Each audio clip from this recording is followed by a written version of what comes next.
Hello everyone, welcome to the video. Salt here. Today we're going to be taking a look at the Pyrana Prime. Now in this weapon series, I take a weapon, I build it out, and I test that weapon on its own merits. Meaning I don't mix it with any kind of external factors that would increase weapon performance. That would be things like Warframe abilities, pets putting statuses on enemies, things like that. I just test the weapon, built out by itself, and I let the viewer make their own intelligent conclusions about what would happen if you added those external things. So let us get into the Pyrana Prime. This is an old popular weapon. It's not very popular anymore, but it used to be very, very popular. So it's a little secondary pistol. And we'll get into the weapon here. So interesting things about the Pyrana. Firstly, it has a base of 10 multi-shot, which is really good for a pistol, but you should view the Pyrana more of like a secondary shotgun. Of course, can't use shotgun mods, it has to use pistol mods, but it kind of acts like a shotgun. And we'll get to like some of the similarities further on here. So, base of 10 multi-shot. It has a very low base status chance of 3.6, but again, like shotguns that have multiple pellets usually have low status chance too. And it's because the game kind of accounts for them having multiple instances that can produce status. So like a 3.6 on a shotgun's like, it's not great, but it's also not bad. So it's going to have fall off damage like a shotgun. So 18 meters out, it's going to start producing a little bit less damage, which is not horrible. You just can't really shoot this weapon very long ranges. It's going to have a very high slash value. We're going to be putting viral on the weapon. And so slash and viral are very close to being tied. Viral is a little bit higher, but that's okay. The puncture and impact are quite low, so you're mostly going to be getting virals and slashes. Has a very high recoil, very high. It's one of the things that you have to account for on this weapon. And then it has a unique trait.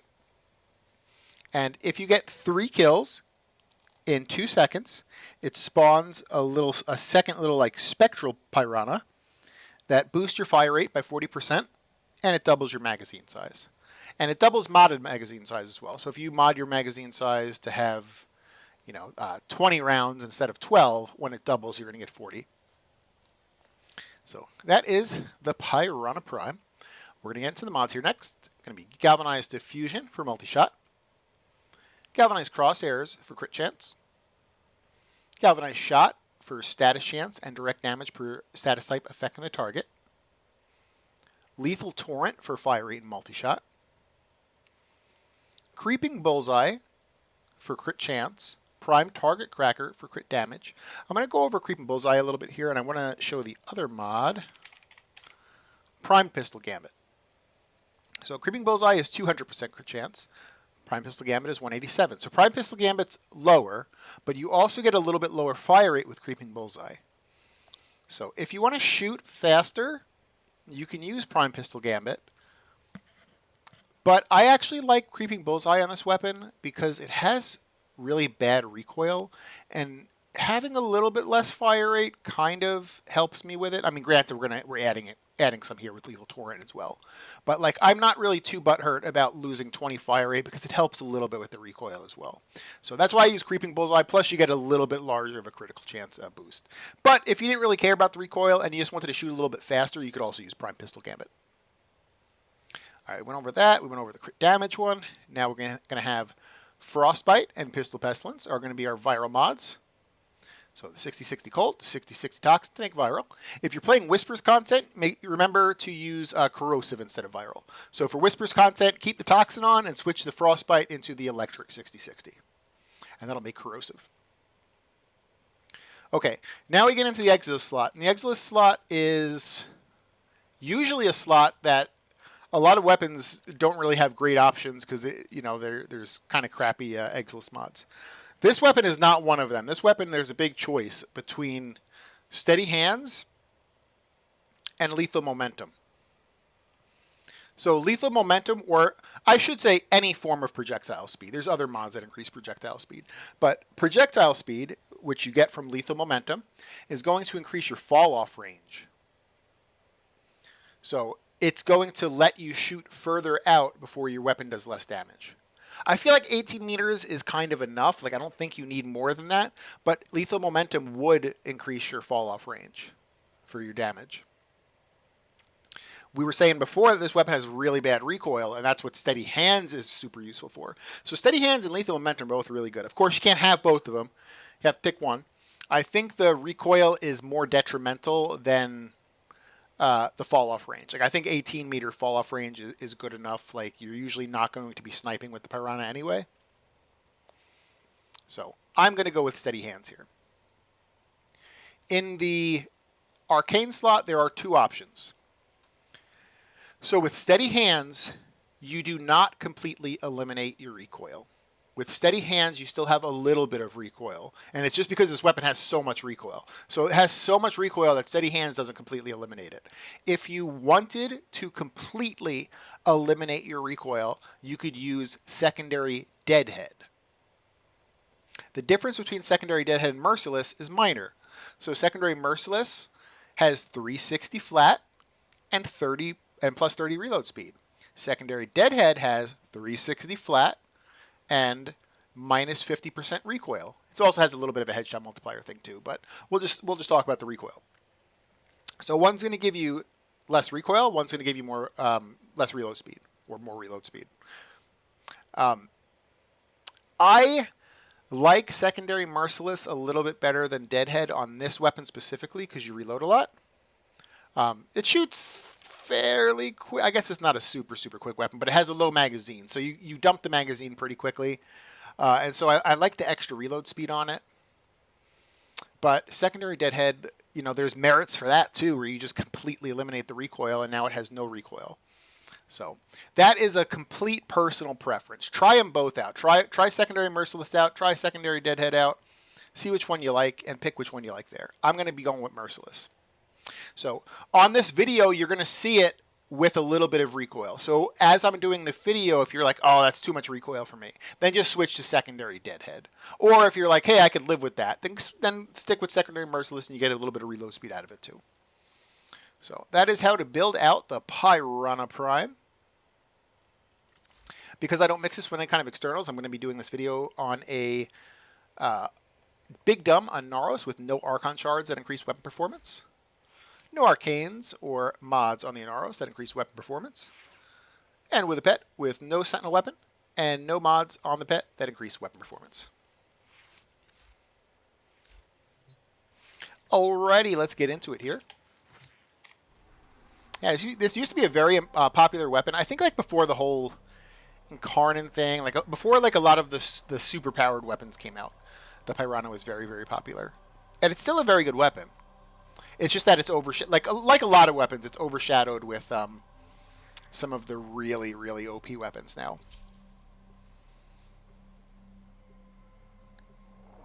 Okay, once in a while, you're going to see me press my 3 button. That's going to give me armor and status immunity, but that's the only thing that 3 button's going to do. It's this one right here. It doesn't do anything as far as like increased weapon performance. It's just armor and status immunity. So. Yeah, I'll show the recoil right here before we start. So if I go to shoot, I don't think that's horrible. I feel like it's manageable, but Deadhead will completely remove that. It'll actually just shoot like I'm sitting here like this. All right, let's get this started. As expected, Grenier have shut down environmental systems, sending modified lead capsules. Use these to sustain your environment or get a few kills, get our conditionals going, and then we'll be slaying. There's the Spectral Pyrana just spawned. Something about the Spectral Pyrana is that 3 kills in quick succession while the Spectral Pyrana is out does not refresh it. It's only when it's gone. So you can't just keep that buff up all the time. It will go back into its regular 1 Pyrana mode.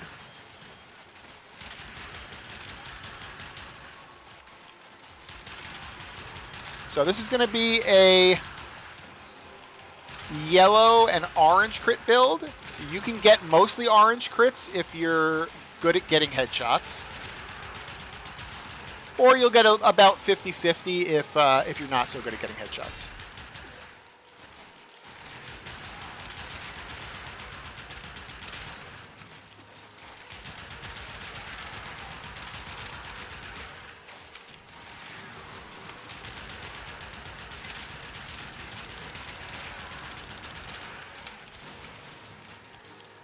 I almost ran this with Hornet Strike instead of Galvanized Shot. But then I was like doing the math, and I did some testing with it, and I'm like, it has a good enough status chance where almost consistently on a shot on a clean dude with no elements on it, you're producing 2 elements. And if you produce 2 elements, then it's just straight up better than Hornet Strike. So I was like, yeah, I got to go with Galvanized Shot over Hornet Strike.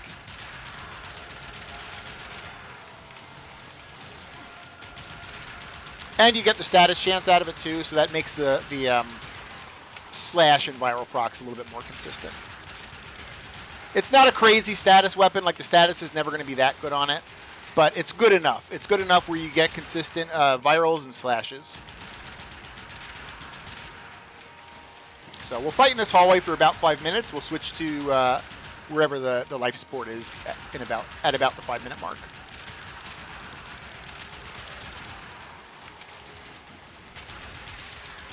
You have the potential to get more than 2 statuses too, and in that case, it's way better than Hornet Strike. But on trash enemies, they're usually going to die before they get more than 2 statuses, unless you get really lucky.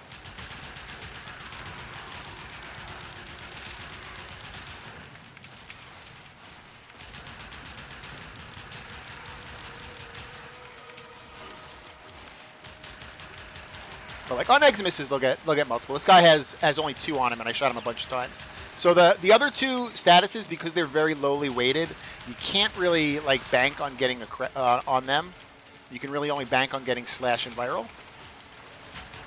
Like we'll see with this Eximus right here. Yeah, he still only has 2. I put a whole thing into him, and he's got 2. Now he's got 3, but for an entire magazine, he only had 2. So you can only bank on getting 2 easy statuses. I'm gonna head to that set of life sports here, even though it's a little bit early. But 2 statuses still get you better than Hornet Strike. Hornet Strike is 220 flat. 2 statuses is 240 flat. Plus you get the 80 status chance out of Galvanized Shot. And then if you're lucky enough to get 3 or 4 statuses, then it's way better than Hornet Strike. But at the end of the day, it's additive. It's not multiplicative Galvanized Shot on this weapon. This is not one of the weird weapons where it works multiplicatively. This is a normal condition overload weapon.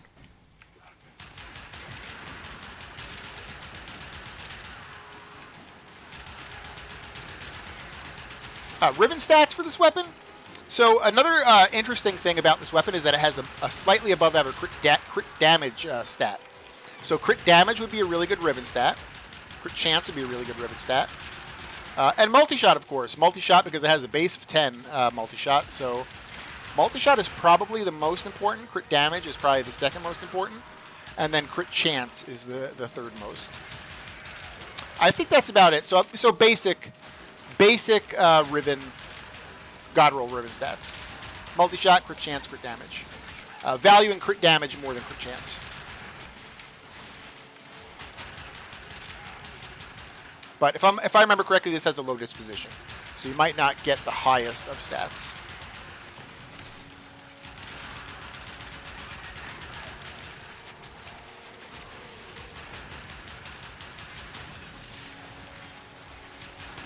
Punch through is also weirdly pretty good on secondary weapons, because secondary weapons don't have a good way to get punch through like primaries do. So even though punch through is probably weaker than the 3 I mentioned, if you get like 2 of those and punch through, it's still pretty damn good. All right, the Acolyte coming. I did not do testing on this against the Acolyte, so we'll see how it does. I'm going to assume it's going to do pretty average. I don't think it's going to be good, but I don't think it's going to be horrible. Malice is the worst Acolyte.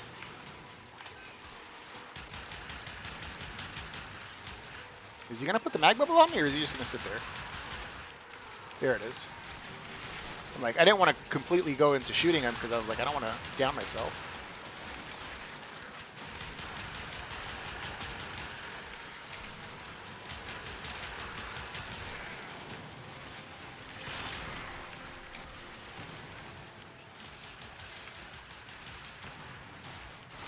Yeah, you know, it'll do pretty decent damage against him. It's not going to be amazing though.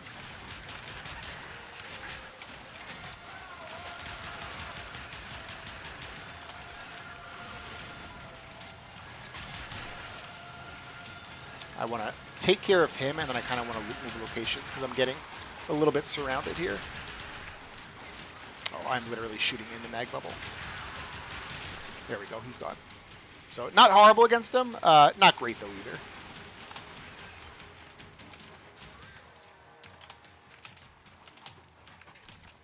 Critical life support levels. Extraction is your best option. All right, we'll get this life support here. I feel like I'm chasing life support this mission, which is not good. That means maybe I'm getting unlucky. I feel like I'm doing decent killing. Maybe I'm just getting unlucky getting the yellow life supports. We'll see. I'm going to try to meet that group halfway so I can get some kills. Boost the damage numbers up.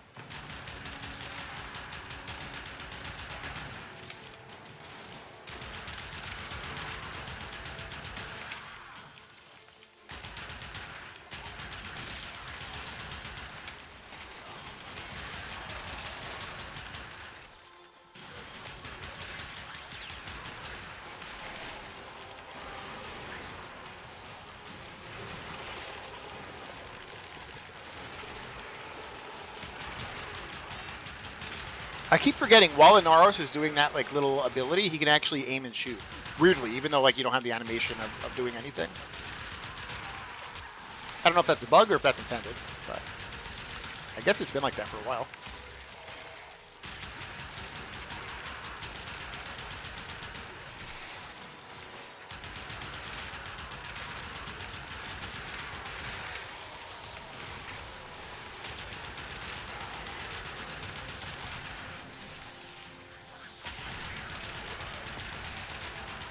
I feel like I'm doing pretty good on kills, but I've also been chasing life support, which is weird. Usually you're chasing life support when you're not doing good on kills.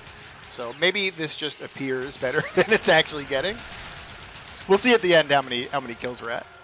So when I do these runs, weapons I consider average are usually at about like 350 to 450 kills. So we'll see how this does. I think this is going to be an average weapon in the end, just because it lacks punch through. Like a primary weapon right here could kill all these guys in one magazine, because it's just going to be punching through and killing multiple targets at once. The Pyrana doesn't have that. It's like a regular secondary weapon that has to hit one target at a time.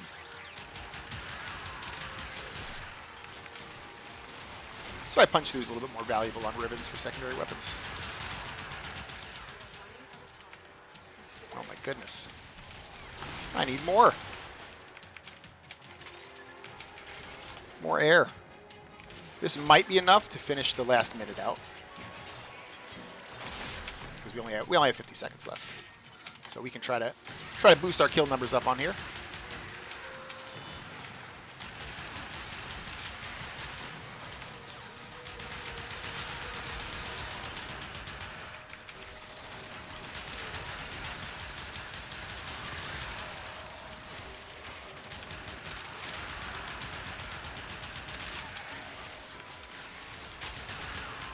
I actually have a multi-shot crit damage ribbon for this.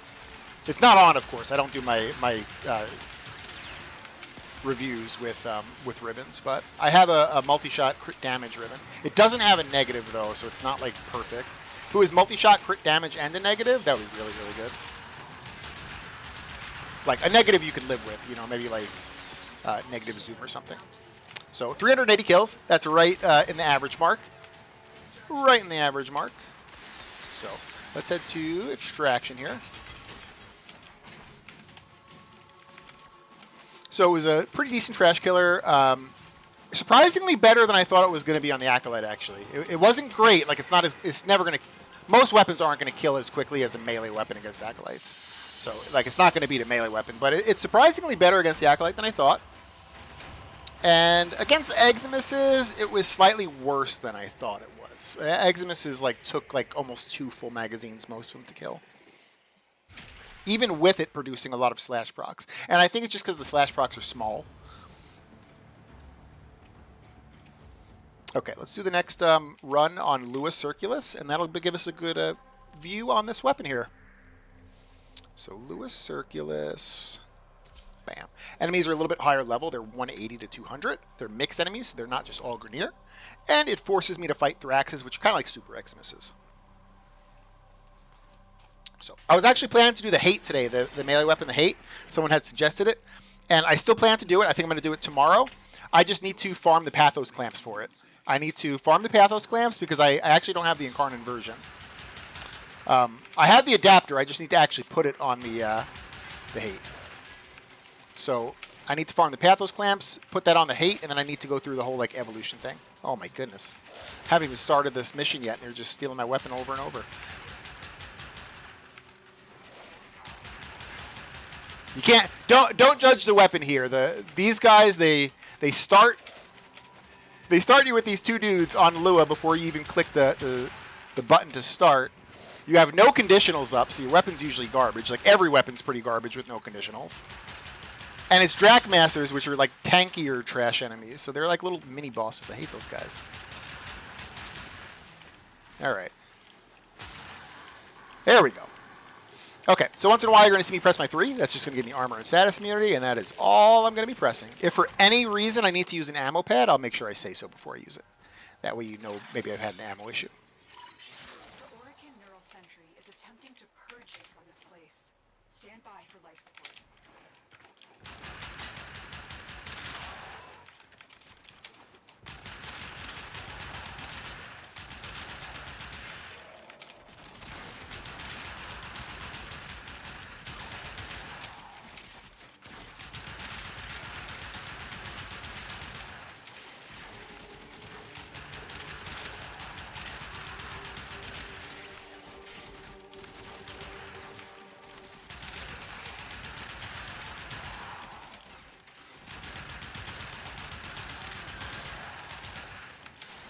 Yeah, I was planning to do the hate today, but I have to put the adapter on. So I gotta go get some Pathos clamps, and then I have to go through like the whole like evolution challenges today, and then I should be getting that video up tomorrow for the hate.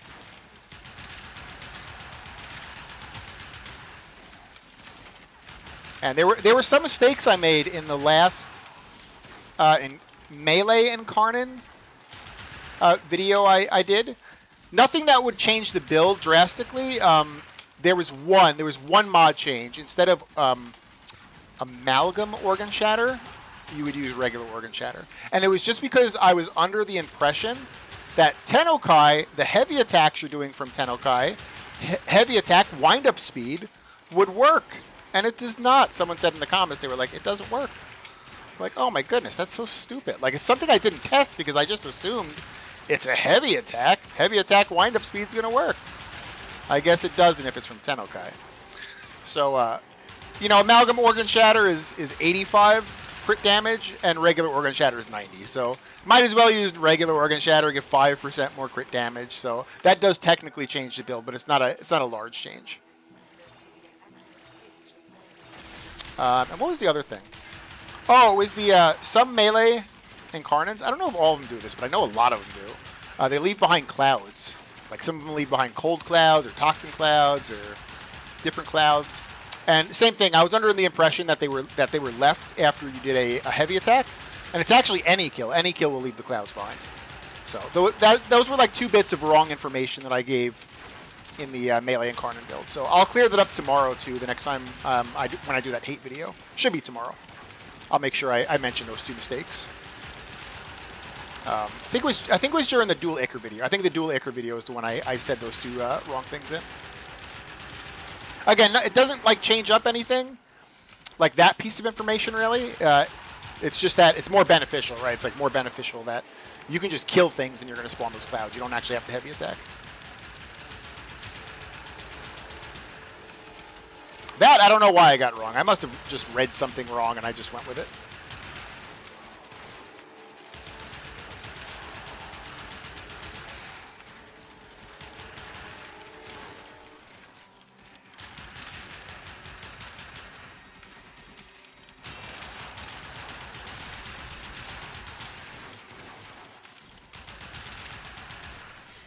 Oh my goodness.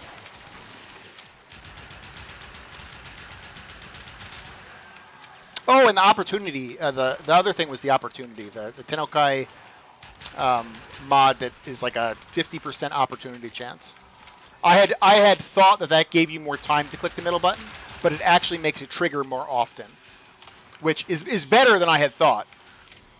The only reason I liked that one because I was like, well, I'm a older dude who has bad reflexes, so it gives me more time to press the button. But it actually triggers more often. So for I think the regular person, that's a better thing because you get to press the Tennokai button and do more damage more often. But for me, you know, I don't get my 50% more time to press the button like I thought I did.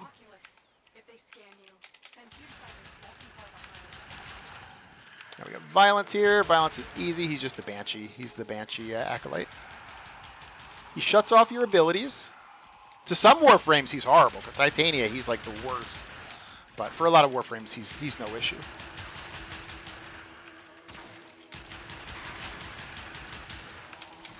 Make sure I'm keeping up my merciless stacks by killing some trash in between.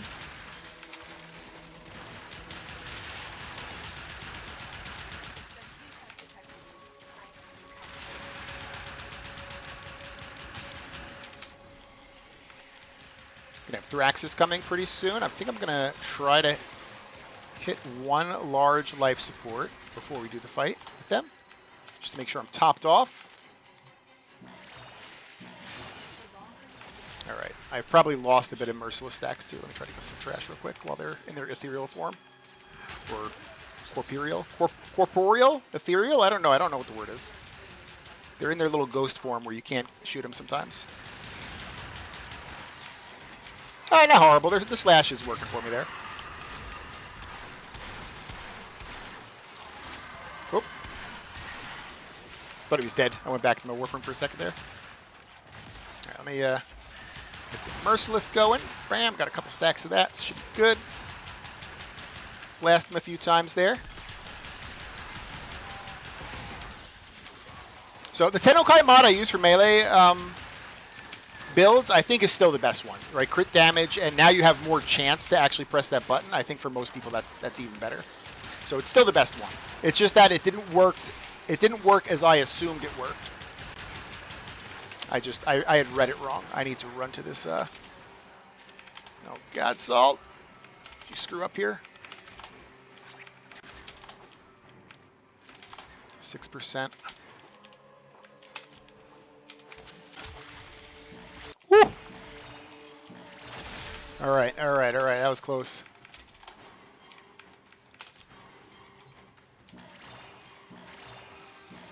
It's getting tight. I got to go back to that Thrax. He's just going to be sucking this life support that I just picked up. Average weapons sometimes have issues at this 5-minute mark because they just can't kill the Thraxes like instantly, and so they suck a crap load of life support from you. I've also lost like all of my merciless stacks at this point.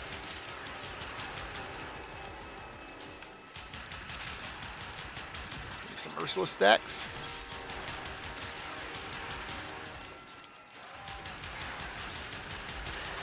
All right, there we go. I guess the question is, can we stabilize? Can we stabilize? I need to pick up some yellows.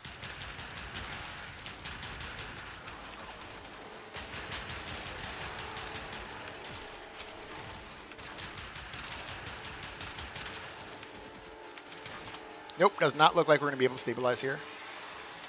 All right, so 7 minutes, 30 seconds, 222 kills.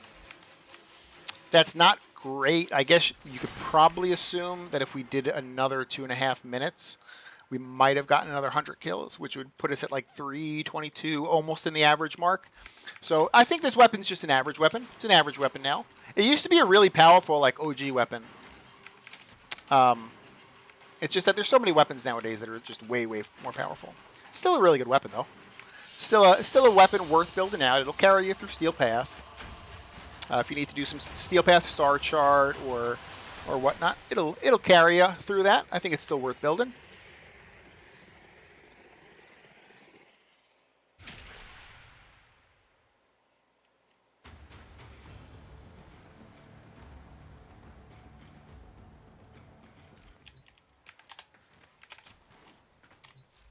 That's the Pyrana Prime. Cool little gun. You know, it's cool out there. It's like a unique weapon for the secondaries. It's like a shotgun secondary. Shotgun pistol secondary. I like that. I like different weapons. So if you liked it, consider giving it a like. If you haven't subbed yet, consider subbing or tell me what I can do to earn your sub. And thanks for watching, guys. Hope you guys have a good day. Bye.